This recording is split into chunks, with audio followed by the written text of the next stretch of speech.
Partner! Eto na! Nagpaparamdam na naman! Ang ating Mahiwagang Burnay!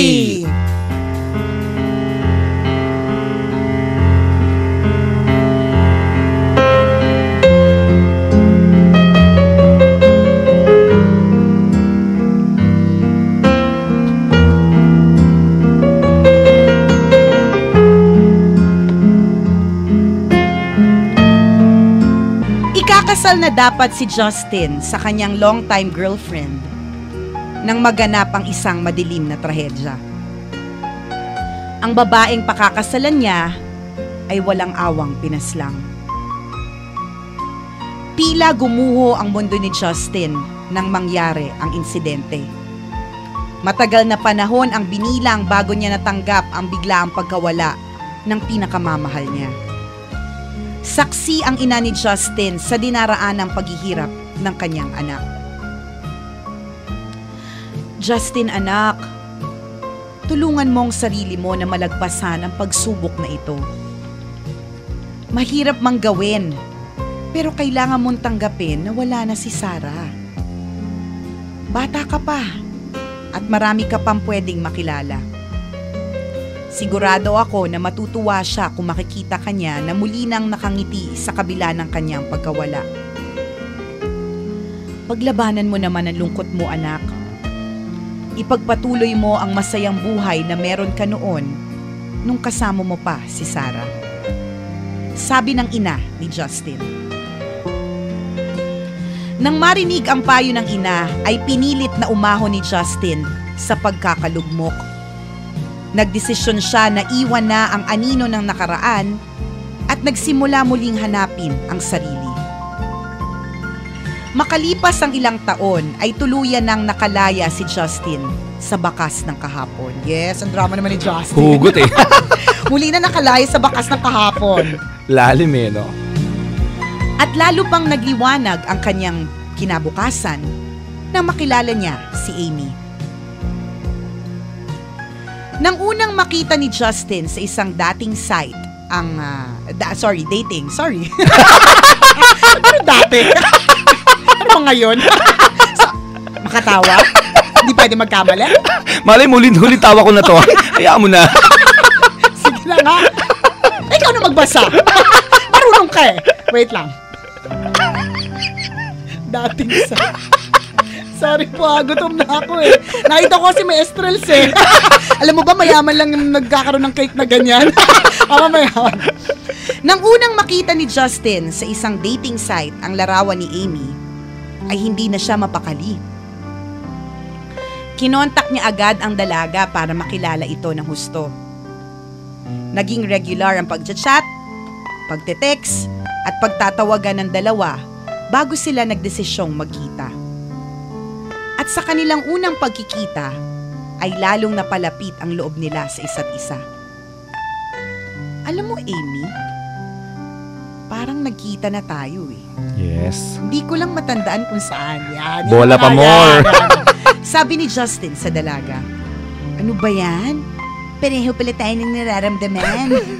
Pakiramdam ko rin kasi parang matagal na kitang kakilala. Sagot ni Amy. Tumagal pa ng 1 taon ang pagde-date ng dalawa. Bago nila natuklasan ang isa pang bagay na lalong maglalapit ng kanilang mga puso. Amy, alam mo ba nung preschool ako meron akong classmate na crush ko, nakapangalan mo. Lagi lang kaming napagtutuwaan ng mga teachers namin kaya kami ni Amy ang madalas na pinagtatabi sa klase. Kwento ni Justin.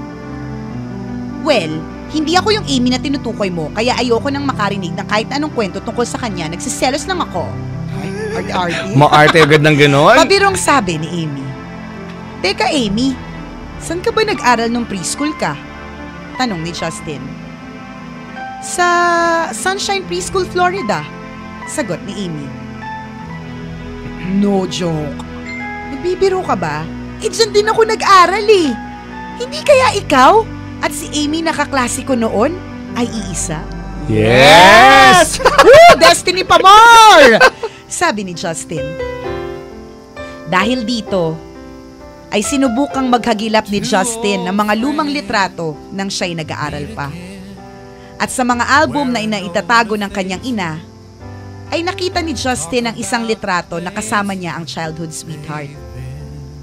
Ipinakita niya ito kay Amy at kinumpirma nga ng dalaga na siya nga ang nasa larawan. Yes! How are they to know? Someday they meet again and have a need for more than reminiscent. Maybe this time. At halos napaluha ang dalaga at ang binata dahil sa kanilang natuklasan. Justin, may dahilan pala kung bakit nang una pa lang kitang nakita, sinabi ko na sa sarili ko na ikaw na ang lalaki na gusto kong pakasalan, sabi ni Amy. Eto naman Kasalan. si Amy, hindi ka pa rin mga inaaya. Na-discover niyo pa lang naman na. May mga ganyan ka na. I love you na ba sa'yo? Kasalan agad? Ako rin, Amy. Naniniwala ako na tayo talaga para sa isa't isa. Matapos ang halos 30 taon, muli tayong pinagtagpo ng tadhana. Sagot ni Justin. Ay, matapos sa naging revelasyon, ay binalak na ng dalawa ang magpakasal. Na-pressure si Justin. They've got another chance, and if they take it, Maybe this time it'll be love and they'll find. Aminin mo, nakakilig din. Naranasan nila Amy at Justin kung gaano katamis ang pag-ibig na hindi ipinilit, hindi hinanap, subalit kusang dumating sa kanilang dalawa sa tamang panahon at tamang pagkakataon. Yes! Sarap naman nun. Ang kwentong ito ay hango sa tunay na karanasan ng very sweet couple na sina Justin Pounders at Amy Giberson ng St. Petersburg, Florida, USA. Sarap Alam mo naman. na ngayon, Chuper. Alam mo nang gagawin. Balikan mo yung mga dati mong picture ng elementary. Baka may single pa dyan. Teka lang, wala ako natatandang hanapin mo sa dating site. hanapin mo sa dating site. Ang galing no!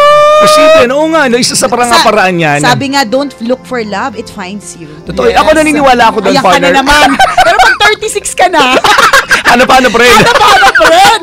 Wag na, alam mo, itong you don't find love, it finds you. It's only applicable up to 28 years old.